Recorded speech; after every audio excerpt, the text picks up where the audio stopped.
Welcome to Man Does Tech, where I solve the problems you didn't even know you had.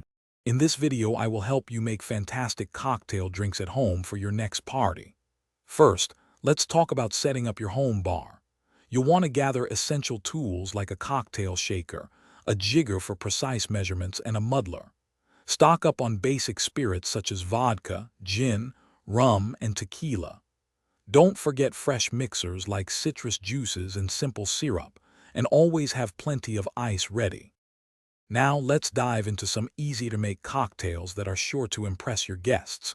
You can whip up a classic mojito with just 5 ingredients: rum, lime, mint, sugar, and soda water. A refreshing gin and tonic is simple, using a 2-to-1 ratio of tonic to gin. For something zesty, try a margarita with tequila, fresh lime juice, and orange liqueur.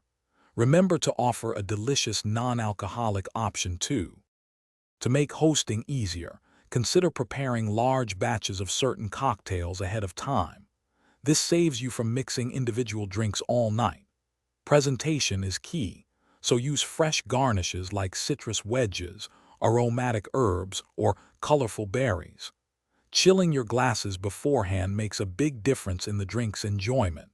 You could even set up a self-serve station, allowing guests to customize their own beverages. Finally, let's talk about responsible hosting to ensure everyone has a safe and enjoyable time. Always provide plenty of appealing non-alcoholic drink options. Offer substantial food throughout the party to help absorb alcohol. Encourage responsible drinking, and be prepared to arrange safe transportation for anyone who needs it. Keeping water readily available is also a great way to help your guests stay hydrated and comfortable. Thanks for watching. If you found this helpful, don't forget to like and subscribe.